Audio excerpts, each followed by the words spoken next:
Be me, 27-year-old female, software developer at mid-sized tech company.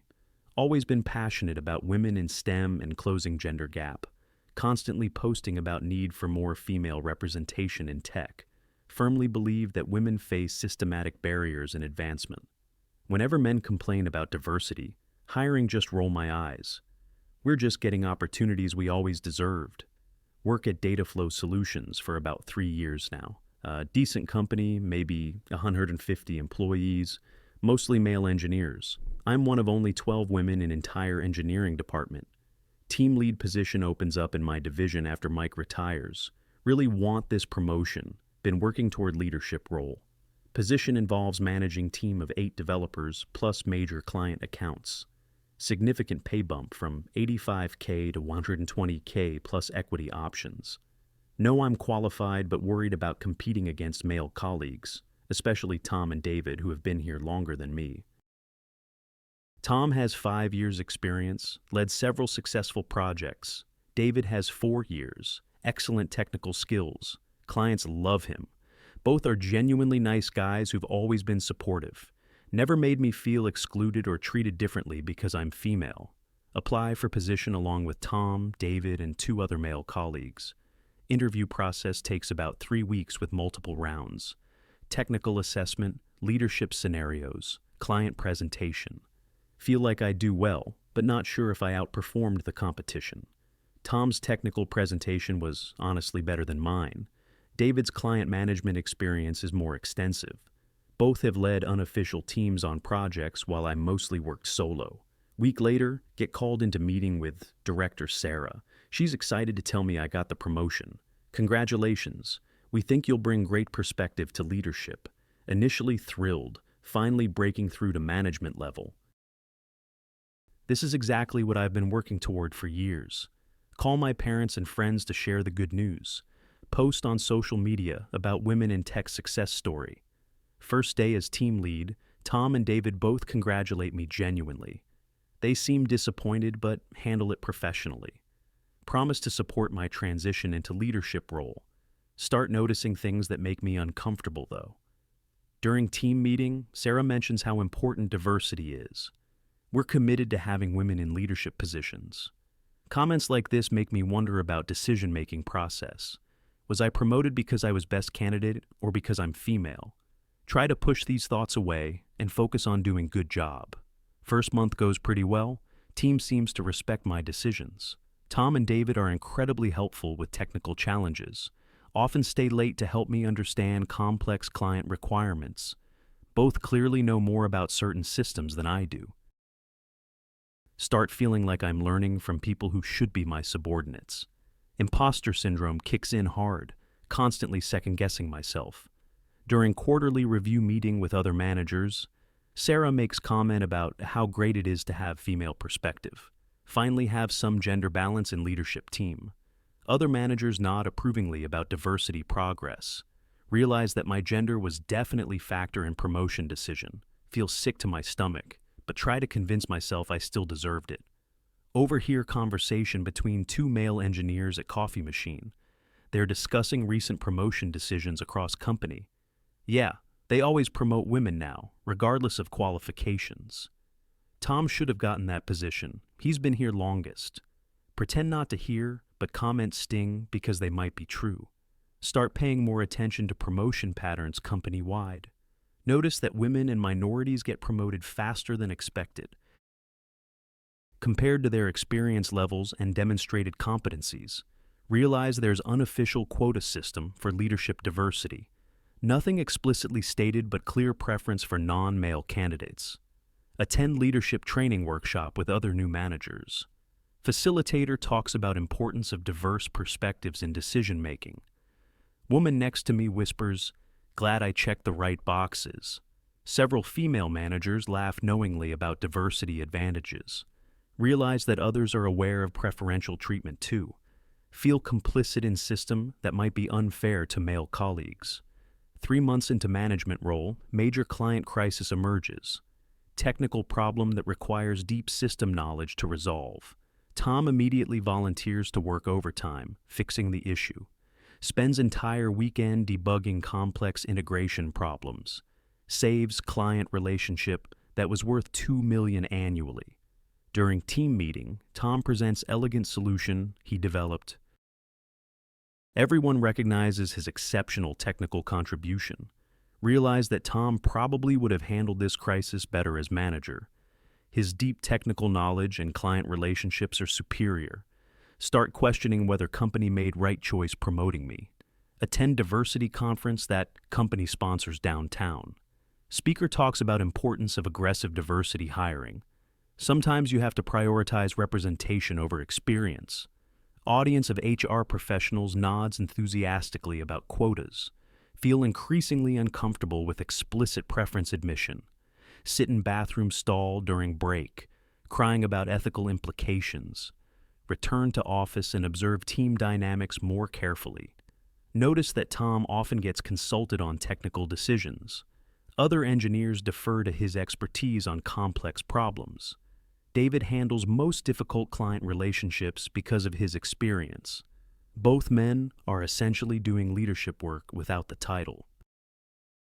Meanwhile, I'm struggling with basic management responsibilities, constantly asking them for advice on decisions I should be making. Realize that I'm being propped up by more qualified subordinates who are graciously helping me succeed despite being passed over. Attend company all-hands meeting where CEO discusses diversity goals. Proudly announces that management is now 40% female. Audience applauds this achievement enthusiastically.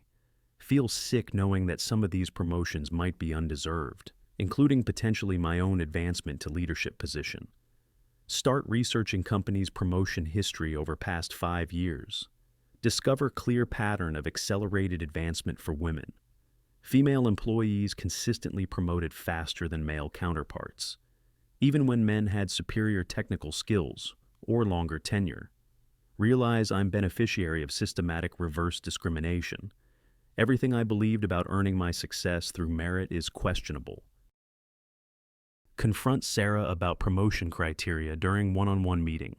Ask directly whether my gender was factor in decision. Sarah gets defensive and talks about bringing diverse perspectives. We need more women in leadership. It's good for business. Doesn't deny that gender was major consideration in choice. Confirms my worst fears about not earning promotion fairly. Feel like my entire career advancement has been built on false foundation. Decide to have honest conversation with Tom about situation. Find him working late in office, approach nervously, apologize for getting promotion that probably should have been his. Tom is gracious but admits he was disappointed by decision. You're doing fine job, but yeah, I thought I had more experience. Asks if I think gender played role in promotion decision. Tell him honestly that I believe it did based on conversations. Tom appreciates my honesty, but seems resigned to reality. That's just how things work now. Women get preference. Explains that several qualified men have left company recently. They got tired of being passed over for diversity hires. Realized that well-intentioned policies are driving away good people. Talk to David about his experience with promotion process. He's more frustrated than Tom, but tries to hide it. Mentions that his wife is breadwinner now because promotions are limited. Has kids to support, but advancement opportunities are scarce. Company culture makes it clear that white men aren't priority. Feel terrible that good fathers and providers are being penalized. Start noticing exodus of experienced male engineers. Several have left for competitors that focus more on merit. Company is losing institutional knowledge and technical expertise. Meanwhile, newly promoted women struggle with responsibilities. Some are promoted beyond their competence level due to quotas. Quality of work and decision-making has declined noticeably. Clients starting to complain about service deterioration. Attend another leadership meeting where results are discussed. Sarah blames problems on growing pains from organizational changes. Refuses to acknowledge that rapid diversity promotions might be issue. Insists that any problems are temporary adjustment periods. Feel complicit in covering up consequences of unfair policies. Decide to research impact of aggressive diversity hiring. Find studies showing that quotas can harm both productivity and relationships. When people feel promotions are unearned, it damages team cohesion. Qualified candidates leave when they perceive unfair treatment. Realize that current approach is hurting everyone, including women. Diversity for its own sake creates resentment and undermines progress. Start questioning fundamental assumptions about workplace equality.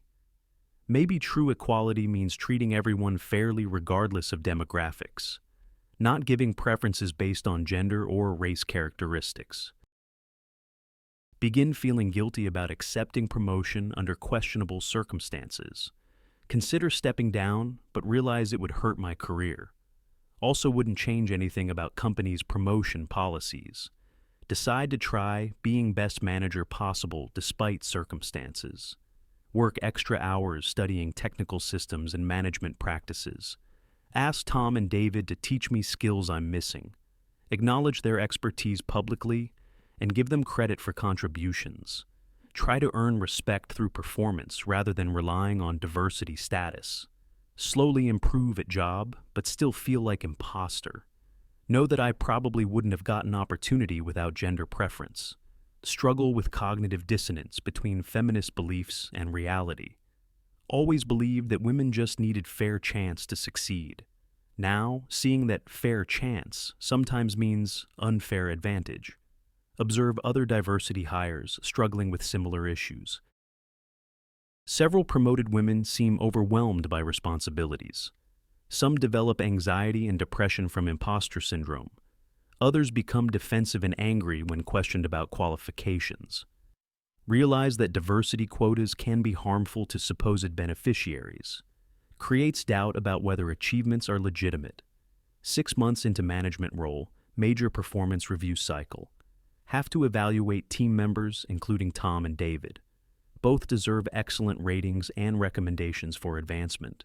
Write glowing reviews emphasizing their superior technical contributions. Recommend both for senior engineer positions with significant raises. Feel like it's small way to address unfairness of promotion. Situation. During calibration meetings with other managers, HR pushes back on giving top ratings to white male employees. Suggests distributing ratings more evenly across demographic groups. We want to make sure we're developing diverse talent pipeline. Realize that performance evaluation is also influenced by identity politics. Excellent work by men is downplayed while women get inflated ratings. Fight for Tom and David to get recognition they deserve. Several other managers admit privately that quotas affect their decisions. Good employees are being held back due to demographic characteristics. System is fundamentally broken and unfair to everyone involved. Start advocating internally for merit-based promotion policies. Suggest blind review processes that focus on achievements and skills. Propose standardized criteria that eliminate subjective bias. Get labeled as not supportive of diversity initiatives. Some colleagues question my commitment to women's advancement. Feel isolated for suggesting that fairness should apply to everyone. Year later, Tom announces he's leaving for competitor. Accepted senior position at company that promoted based on merit. David is also interviewing elsewhere, tired of limited opportunities. Losing 2 of best engineers because of discriminatory policies. Companies' technical capabilities will suffer from their departure. Meanwhile, several diversity hires continue struggling in leadership roles. Productivity and client satisfaction continue declining. Beginning to understand long-term consequences of quota systems. Attend exit interview for Tom. He's honest about reasons for leaving. I love working here, but there's no future for people like me. Company has made it clear that my contributions aren't valued. Feel partially responsible for driving away good person. Realize that my promotion contributed to hostile environment for men. Diversity initiatives have created reverse discrimination, now actively harming people based on demographic characteristics. Completely reevaluate beliefs about workplace equality. Understand that true fairness means evaluating people as individuals, not making assumptions or giving preferences based on group identity. Start advocating for merit-based policies regardless of demographics. Lose support from feminist colleagues who see me as traitor, but But helping qualified people succeed matters more than ideology. Tom's departure forces me to confront reality of situation. Good people are leaving because of unfair treatment. Company is suffering because merit is secondary to demographics. My promotion was part of systematic discrimination against men. Feel obligated to speak up about problems with current approach, even if it hurts my standing with diversity. Advocates,